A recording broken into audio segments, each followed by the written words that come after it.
Good afternoon, everyone, and thank you for joining us today. I'm Janelle, Business Development Manager at One Heart Clinic, and we are delighted to welcome you to this 45-minute CPD webinar on hypertension strategies for primary care. Please feel free to drop your questions into the Q&A box as we go along. Our speaker will try to address them at the end of the session. We are pleased to be joined today by Dr. Sayan Sen, consultant cardiologist and founding partner at One Heart Clinic. Dr. Sen is an internationally recognized interventional cardiologist based at Hammersmith Hospital in London with expertise in both general and interventional cardiology. His research interests involve both first-in-man and larger multi-center clinical trials. His research has been published in the leading medical journals and has changed clinical practice around the world. Dr. Sen leads the Imperial NHS Trust Cardiology Service for Central and West London. He routinely performs CT coronary angiography, complex coronary angioplasty, pacemaker insertion, and TAVI. He is recognized as an expert in this field and is often invited to perform these procedures in hospitals around the world or as a live case operator to international conferences. Dr. Sen, thank you for joining us today. I will now hand over to you. Brilliant. Thank you very much, Janelle, for that very kind introduction. Today we're going to talk about hypertension, and I'd like it to be as interactive as a video call can be. So feel free to post as many questions, regardless of how relevant you think they are, on the topic on the Q&A. And Janelle, I hope you don't mind if you just read them out, just interrupt as they come up, and we can stop and discuss. Yes. So we're going to make this very, very practical for everyday clinical practice for patients that you see in your clinic on a daily basis. And we'll break this up into three real parts. One, really the question about hypertension and why it's so important, and then we'll spend a lot of time going through cases, which will highlight some tips that I tend to use in the management of my patients, and then talk about one of the newer treatment strategies for resistant hypertension, which is really coming to the fore in guidelines and will come into the fore after the NICE assessment towards the end of this year. So, as I'm sure we're all aware on the call, high blood pressure is the global leading contributor to premature death. It far outweighs morbidity and mortality compared to cancer globally. And it's the leading cause of ischemic heart disease, hemorrhagic stroke, or ischemic stroke. Unfortunately, historically, we've been pretty poor as a group, as clinicians, in diagnosing hypertension. And I think this is mainly a function of the fact that most hypertensives have zero symptoms until they have end organ damage. But when we are diagnosing hypertension, we're also, as a community, finding it challenging to control that blood pressure. And you can see here that only a quarter of women who are diagnosed with hypertension actually have controlled blood pressure on therapy, and less than a fifth of men who are diagnosed with hypertension started on therapy actually achieve blood pressure control. And hopefully over the next few minutes, we'll be able to discuss the best way of achieving control, combining both medication, but also a significant contribution with regards to lifestyle changes and dietary changes. And this is really summarized. This slide summarizes the importance of managing your high blood pressure. So a 2 millimeter reduction in systolic blood pressure is equivalent to a 7% reduction in ischemic heart disease mortality and a 10% reduction in stroke. This is quite sobering. Anything that I do in the cath lab will not have this effect. And yet it's something that we could do with lifestyle, with medications routinely in clinical practice in our clinics.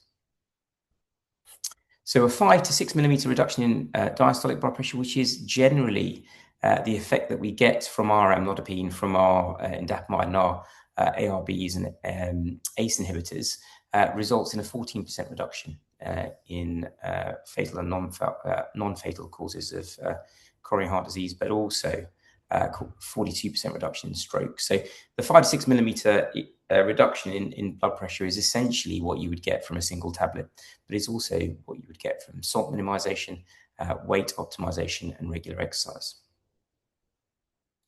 This is a slide which I'm sure everyone on the call is fully aware of.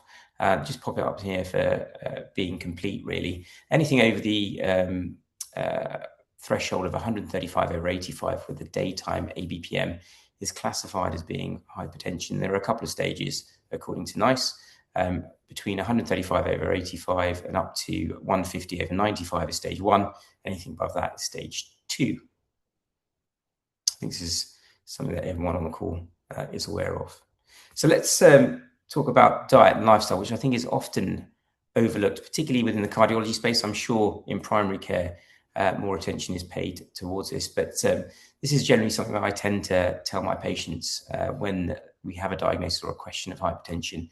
And the key thing here is salt. The patients need to be brutal with salt. If they can cut down their salt intake quite significantly, it's equivalent to taking a blood pressure tablet.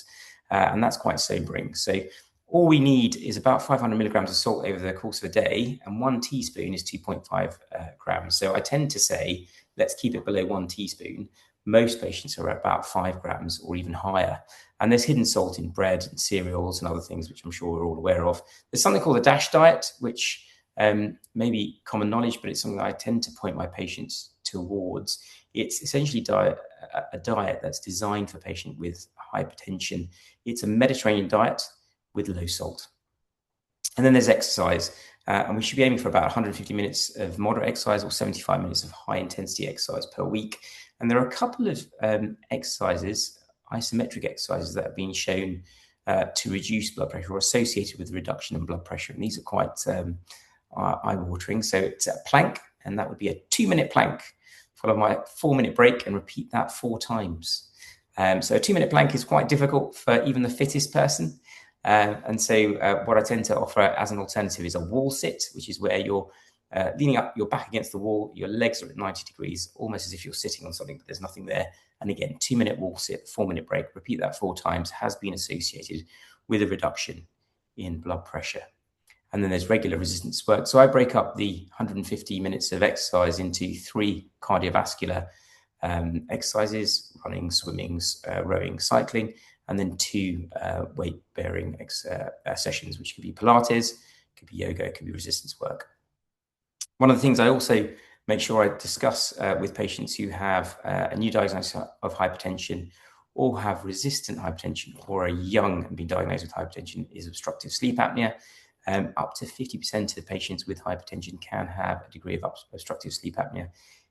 I often find that it's overlooked, but if you can treat it and it is the cause, it's completely reversible and can resolve their blood pressure.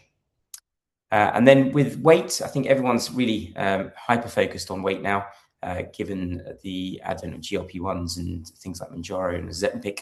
And a reduction in weight can result in a significant reduction in blood pressure. In general terms, a 1 kilogram weight loss is equivalent to 1 millimeter of mercury reduction in blood pressure. So these are the 4 pillars of lifestyle, diet, and exercise, which I tend to discuss with patients before we start talking about further investigations or medications. So Janelle, are there any questions at the moment?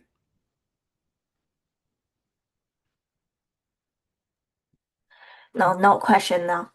Okay, good. So this is the NICE guidance advice with regards to management of blood pressure according to the 4 steps. So considering an ACE and ARB in those hypertensives with type 2 diabetics, and then splitting the use of ACE and ARBs and calcium channel blockers according to age. We'll see later on that actually the European guidance is slightly different and probably more progressive.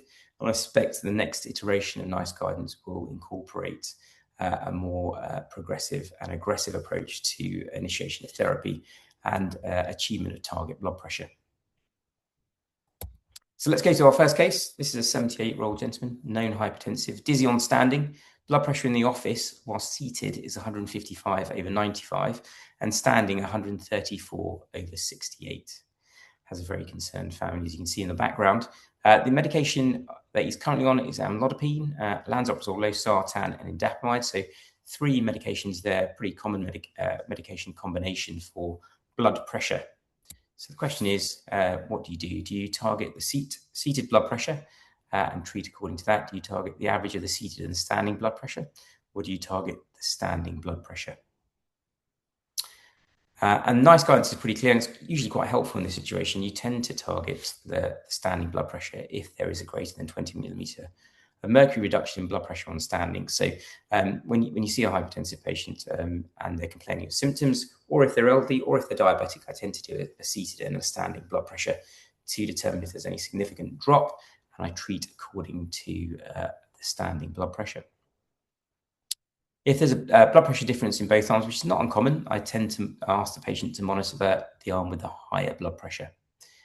And if you're looking at home blood pressure monitoring, which we are often doing now, mainly because of the ease of the wearables and the widely available on-run devices or other devices that are quite affordable now, we're aiming for, on average, a blood pressure 5 millimeters lower than the office targets. So aiming for managing your patients with postural changes in blood pressure according to the standing blood pressure. Any questions on that case, Janelle?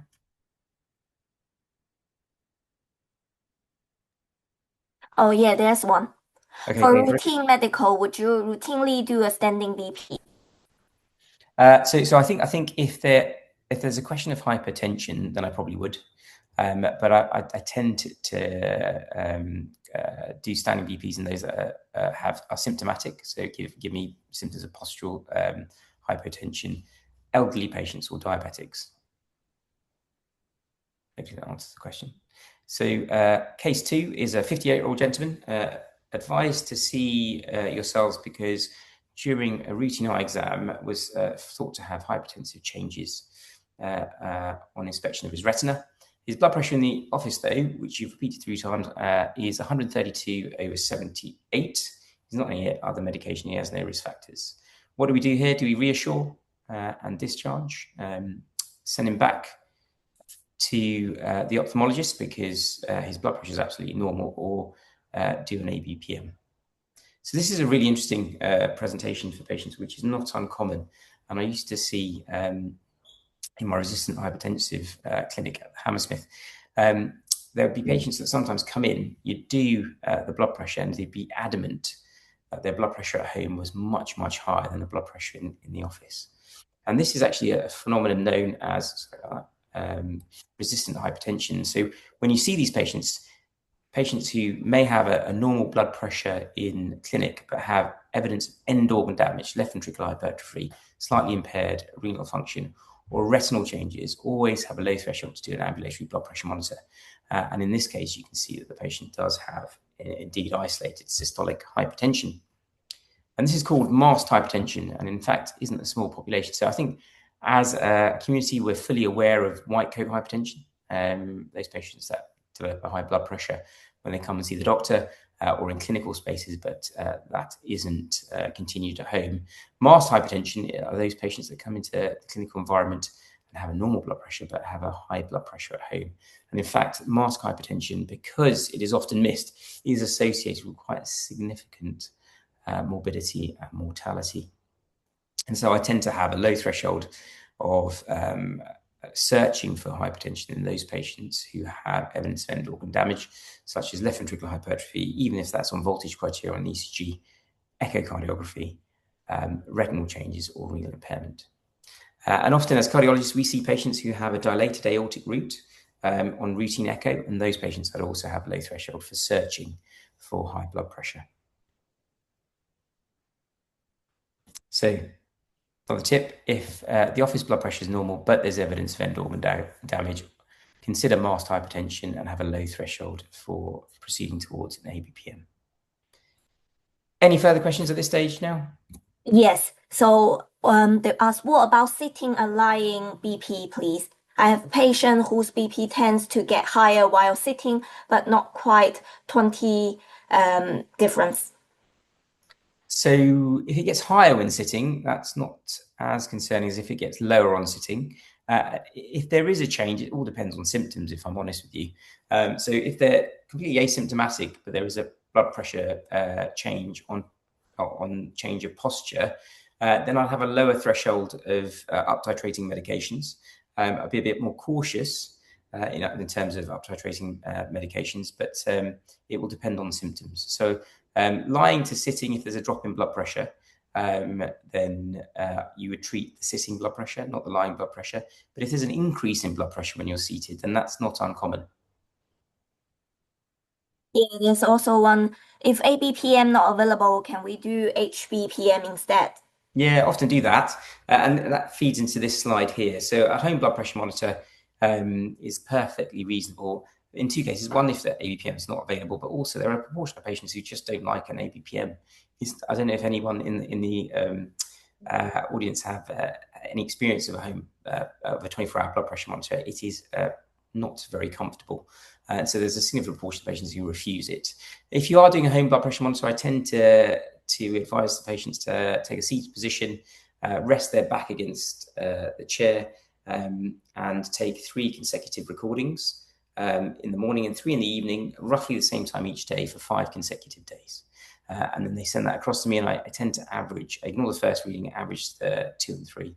And we're aiming for blood pressures below 135/85 over the course of 5 to 7 days.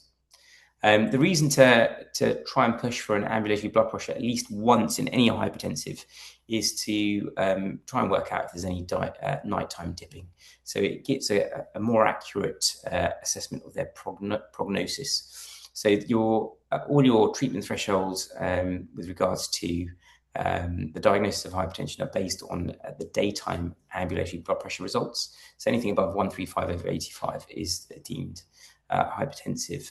But we also look at your nighttime dipping. And if you don't have any dip in blood pressure at night, then it's associated with a higher risk of cardiovascular events. But it can also be a soft sign that the patient's suffering from obstructive sleep apnea. So if I don't see a dip, then I do dig deeper into their sleeping patterns and search for obstructive sleep apnea.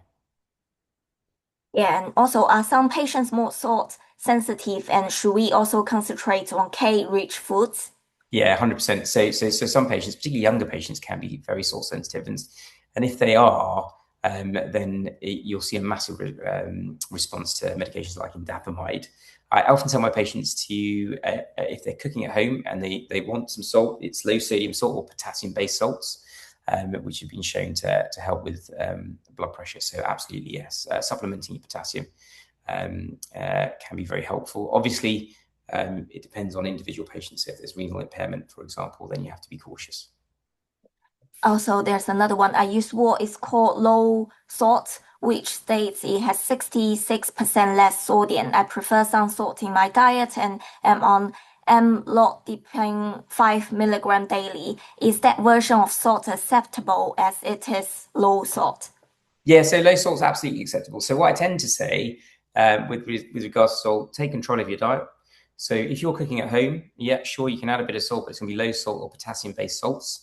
And if you're eating out, try and bring food from home. Otherwise, just be very careful of the salt content. So restaurants will put a lot of salt in. Increasingly, restaurants are very cognizant of the fact that people want to avoid salt. So if you tell them no salt in my food, they will respect that. But often things like Pret or Gales or any of these other vendors will have a lot of hidden salt in their food, even if it looks on the surface as being quite healthy. So, for example, the soup in Pret has a very high salt content. So it's hidden salt when you're eating out, take out, when you're traveling. Those are the 3 ways that salt can get into your diet. Yeah. So one always do BP readings in both arms. Yeah, no, I wouldn't. I tend not to do that. I would do it initially, the first time I see a patient. If there's no difference, then there's no need. If there is a difference, then sometimes we need to investigate why. There could be a narrowing in one of the main trunk vessels, and that often requires a referral for a specialist review and some imaging. But if there's no cause of that difference, then I would treat to the highest number. So monitor the blood pressures on the side that gives the highest readings. So for now. No other questions? Yeah. Fantastic. Excellent. So let's get on to another case. So keep the questions coming. Hopefully the cases so far have been useful. So this is case 3, a gentleman who has been diagnosed with hypertension in his 50s, but he's never really hit target. So he's on quite a cocktail of medications. And I'm sure all of us have patients that we can recall on almost a weekly basis that come in and say, listen, nothing is affecting my blood pressure, nothing is shifting the numbers. and he's still quite symptomatic with the blood pressure. His blood pressures in clinic and his blood pressures at home are equally elevated. So is this resistant hypertension? So when you've got patients who aren't really responding to medications, we tend to look further to work out whether or not, is there anything driving the blood pressure? So are there secondary causes of hypertension? Is there any evidence of end organ damage? And are there any other causes that could be making his blood pressure resistant? And this is a very common patient that I used to see in my hypertension clinic at the Hammersmith. And there's a clear process that we had to go through. First of all, we had to make sure that their lifestyle and diet and exercise was appropriate for their diagnosis. And so optimizing their weight, their exercise, their salt intake was very important, making sure they didn't have obstructive sleep apnea, excluding secondary causes like adrenal causes, renal artery causes, coarct, and other rarer endocrine causes of hypertension. And then there was the question of compliance. And so often we would ask the patient to have observed pill taking. And once a month, I would say quite easily, you'd have a patient, you'd be called outside because the nurses would do the observed pill taking whilst you're doing your clinic, and you would find a patient on the floor. And this is because despite them telling you that they've been taking their medications, in fact, they haven't been taking their medications, and they take all 5 of their medications with the nurse, and suddenly their blood pressure drops. And so compliance is a massive issue with hypertension, and I think is a massive contributor to the fact that we don't get these patients to target. It's not because we're not trying our best as physicians, it's because actually being compliant to medication is quite difficult to do. And if you're on multiple medications, it's even more difficult. So we often do a observed analysis and then do some neuroanalysis as well. So the key thing here is to try and improve compliance. And this is where we move towards a European approach to treating blood pressure. There does seem to be a proportionality between the number of tablets that patients are taking and their ability to comply to medications. And therefore, the poly pill, which I'm sure you've all had patients on, has become increasingly popular in this space.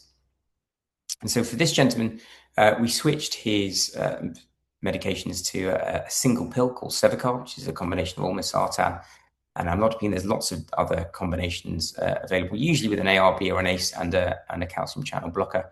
And lo and behold, taking 1 tablet once a day resulted in an improvement of his blood pressure.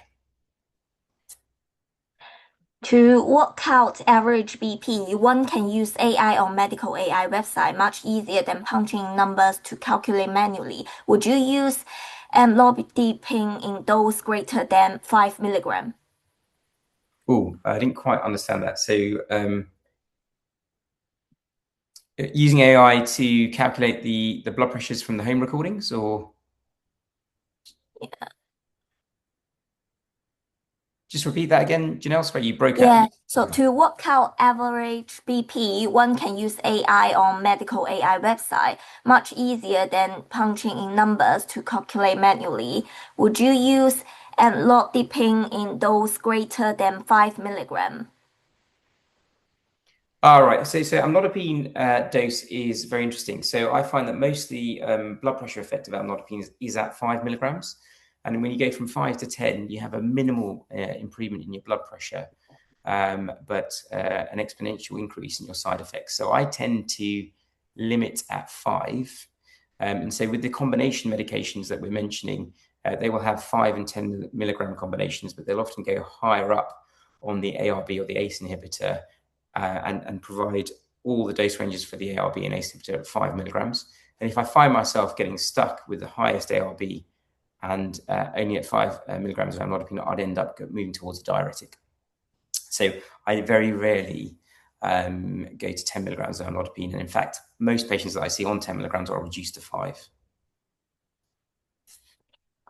Another one is diabetic patient not on antihypertensive with BP 100 to 110, 38 to 45, pulse 5, 60, 78 years old, dizziness when standing for 1 or 2 hours, 45 minutes. How to manage her no diabetic complication? Yeah, so this sounds more like autonomic dysfunction rather than anything else. This is a hypotensive patient rather than a hypertensive patient. And so if they're diabetic, this would fit with autonomic dysfunction. Most of the management here will be lifestyle based, so making sure they're well hydrated.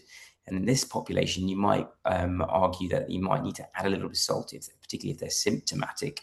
But then I would also go for full autonomic function testing and probably do a tilt test in this patient. But keeping themselves well hydrated, making sure they don't miss meals, and possibly increasing the salt intake should help. Compression stockings, certain exercises, that should also help to prevent pooling of blood in their peripheries.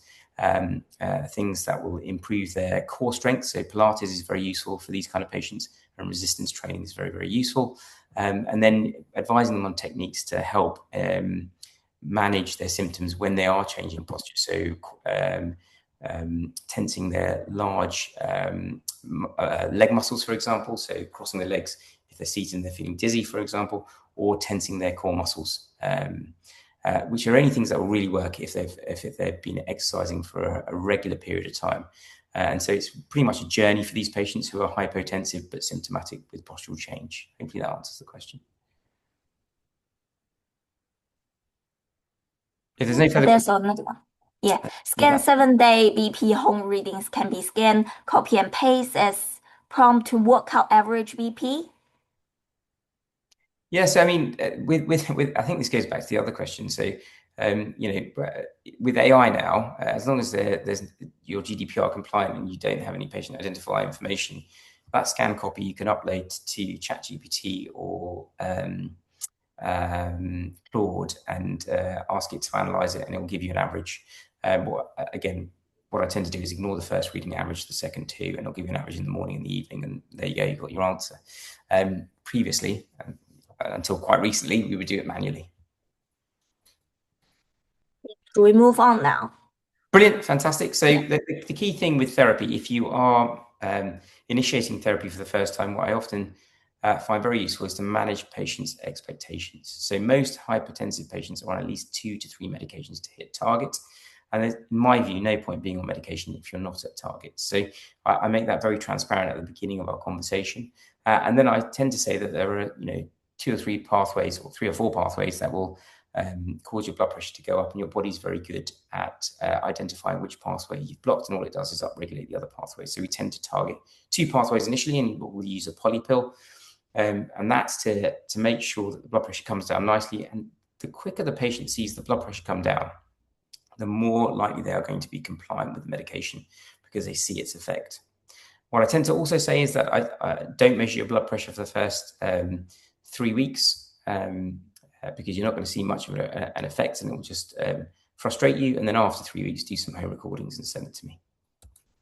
And that's all about optimizing compliance and getting confidence in the medication that they're taking. So the key thing with blood pressure is very similar to what we used to do with warfarin. So there's something when we used to all prescribe warfarin, there was a measure called time in therapeutic range, where your INR was where you needed it to be. And increasingly, we're looking at blood pressure like this as well. So we need your blood pressure in therapeutic range for as long as possible, and that will minimize your risk of future cardiac events. And that is why we're very aggressive and aim for poly pills up front, trying to get your blood pressure to target as quickly as possible. Lots of evidence and lots of ways of attacking compliance. So there's physician level compliance, so making sure we've given the patient the right information. Patient level compliance, so making sure that they're educated enough that they know how to monitor their blood pressure, that they've maybe set up reminders or little triggers to ensure that they're taking their blood pressure and have support at home to take their medication. And then there's treatment level, where we're minimizing the number of tablets and going towards poly pills. And then health system level, which increasingly we're looking at apps and electronic systems in order to monitor blood pressure remotely using wearables, which we were able to do at One Heart Clinic. Quite soberingly, after about 6 months, 1/3 of patients won't be compliant with their medication, and after 1 year, 50% of patients won't be compliant with their medication. So this is where I think the low-hanging fruit is in terms of increasing that number of patients that have blood pressure managed to target. And this is a slide really just highlighting the European approach to management of blood pressure, which as a hypertension specialist, we tend to favour over the NICE guidance. So we'd often go towards a polypill upfront, which again aids compliance, enables us to see a real reduction in blood pressure with regards to the patient as quickly as possible, and then adding in a diuretic. Now, there are some polypills that add in hydrochlorothiazide-based diuretics. We'll come to that in a second. I tend to use indapamide as my diuretic of choice. And then if you're on a polypill, which is 2 tablets, a diuretic, and then you're still hypertensive, then we're entering into the phase of resistance hypertension, in which case secondary causes should definitely be excluded, even if they're in the older population. And then we're moving towards spironolactone, which would be my next choice, and then alpha blockers. And then sometimes beta blockers can be helpful, but they're not very, very good for blood pressure. Yeah, there are more questions coming up. So what percentage T2DM patients will be normotensive, and do they then have good prognosis re-complication? Should these patients be given 5 milligram ramipril for renal protection? It does not cause any problem. So, I mean, once you've normalized the blood pressure, your prognosis is very close to the prognosis of an adult of a similar age without hypertension.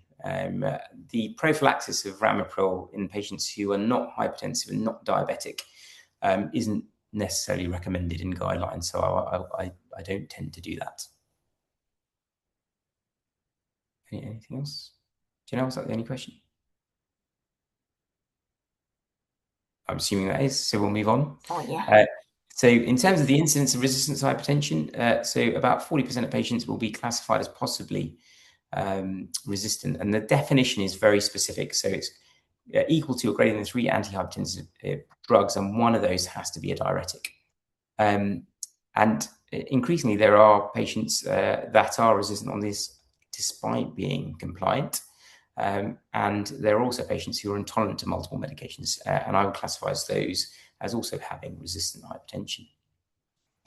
The one important thing here, before you label someone as being resistant to hypertension, you have to exclude secondary causes, and you have to exclude compliance as being an issue. Once you've done that, renal denervation really does come to the fore. So renal denervation is something that's been around for about 15 years, had its first life cycle around 2009, 2010, where we thought the effect of renal denervation was far greater than it actually is, and it was being rolled out as the cure for hypertension. Subsequent randomized double-blind control trials showed that it wasn't as effective, and therefore it went into a hiatus. And the industry creating these catheters had to provide more robust randomized prospective data to the FDA for further approvals for it to be used in clinical practice. And it's taken them about 10 years to get back to where they were in 2010. But as a community, we're more realistic about what renal denervation offers. So renal denervation targets the sympathetic system and its contribution to hypertension. And we know that the sympathetic nervous system is concentrated around the renal arteries, and in fact very close to the vessel wall of the renal arteries, very, very close, the further you get towards the renal parenchyma. And if we can modulate this sympathetic nervous system and reduce its activity, it's associated with a reduction in blood pressure without the requirement of any tablets. And we used to think that this would result in a whole lot of patients coming off medication, but in fact, the effect of renal denervation is equivalent to a tablet. So it gives you that 5 to 7 millimeter reduction in ambulatory blood pressure monitor recordings. So can result in a significant reduction in stroke, cardiovascular events, but akin to a tablet is how I'd explain it to my patients. A few things that we've learned over the last 10 years, there is a clear mechanism of action of renal denervation, and it does require a meticulous therapeutic intervention by operators who do this in high volume and who are trained. So in the first iteration, every cardiologist was doing it, and now NICE has identified centers of excellence. I've trained most of the interventional cardiologists in London on this, and there are only a handful of us that can actually or are given remit to do this after extensive discussion at MDT with hypertension specialists. So these patients this isn't a procedure for all comers, it's something for resistant hypertensives, and part and parcel of that, they will go through a rigorous MDT assessment before they are channeled across to me to do denervation. One of the centres that is provisioned to do this is the Cromwell, and the second centre that I work at is the Cleveland Clinic that will allow us to do this. So it's a 7 millimeter reduction in daytime ambulatory blood pressure monitor. It allows us to improve your blood pressure control. It's very important that we're realistic with our patients. I never tell my patients that you're going to come off all your blood pressures. Medications, we might be able to reduce the dose. We might be able to reduce the number of pills. But this doesn't replace all the aspects with regards to lifestyle, diet, exercise, and compliance.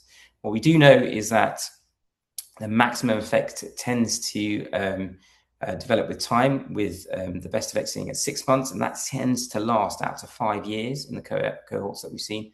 And the fact that it's a very, very safe procedure, so less than 1 in 1,000 chance of complications.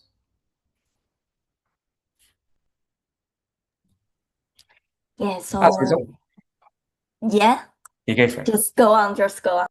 Okay, so as a result, the European guidance are increasingly bullish about renal denervation as being the 4th pillar of hypertension management. And you can see in the 2024 guidelines it being proposed as a therapy for patients who are resistant. So those patients on at least 3 medications with a diuretic, or those patients who are intolerant to multiple medications, or after discussion with the patients, those patients who feel that they would like to proceed to renal denervation after having been discussed and been deemed appropriate through an MDT that includes a hypertension specialist. About 25 to 30% of patients don't respond to renal denervation. So that is something that we need to explain to patients prior to embarking on a renal denervation procedure. And the reason why is not clear to us at the moment, but lots of studies are being performed to address this issue. So, final case is a 52-year-old known hypertensive, comes in for a review. Blood pressure is very well controlled, and these are the medications. So they've taken the polypill approach with good blood pressure response on Sevicar 40/10. So that's 40 milligrams of olmesartan, 10 milligrams of amlodipine, and 25 milligrams of hydrochlorothiazide, and then 40 milligrams of atorvastatin because there's also hypercholesterolemia. I'm sure in primary care everyone's aware of this. I just highlight it because sometimes the hydrochlorothiazide component can be hidden within the polypills, and what I tend to do is I tend to remove this when I see patients with it. So there is a very, very small risk of skin cancer in these patients that has been observed in observational studies. It is tiny, but as cardiologists we tend to just stop the medication and switch to an alternative diuretic. It's higher in those patients with a history of skin cancer, so very much should avoid in those. If there's no history of skin cancer, the risk is extremely low. So if this is a combination that really does work, then I think you would take a pragmatic approach and continue it. But I would always try stopping the hydrochlorothiazide, and my diuretic of choice would be indapamide. So that brings us towards the end, and I think we're running out of time. And these are really the 10 tips that I would take away from this. Targeting the standing blood pressure if there is a significant difference, particularly in diabetics over the age of 18, those who are symptomatic. If there's a different blood pressure in either arm, treat to the higher blood pressure. If you're doing home blood pressure monitoring, you aim for a blood pressure target that is 5 millimeter lower than your office targets. If you have a normal office blood pressure, but evidence of end organ damage, always think about concealed hypertension and have a low threshold of ambulatory blood pressure monitoring. Keep in mind, diet is absolutely vital that these patients really embrace a low salt diet and lifestyle changes, which include exercise. We target their weight and we exclude obstructive sleep apnea. The aim of therapy is to be quite aggressive, so get them to a target as soon as possible. because that will optimize compliance. And another way of optimizing compliance is to consider a polypill. Hydrochlorothiazide, obviously, I would suggest that if you can switch patients off that, then that would be ideal. And then renal denervation is something that I think should be considered in any of your patients who are struggling to get to target blood pressure. We at One Heart Clinic would be delighted to see them for you, equally referring them into your local NHS hypertension service would allow them to access the pathway. Locally, there are about 2 or 3 centres in London that can do this. Thank you very much. Thank you, Dr. Sen. We do have 5 more questions. So what's your choice of diuretics to add with ARB and ACE? So indapamide is my choice of diuretic. Very good response, particularly in salt-sensitive hypertensives.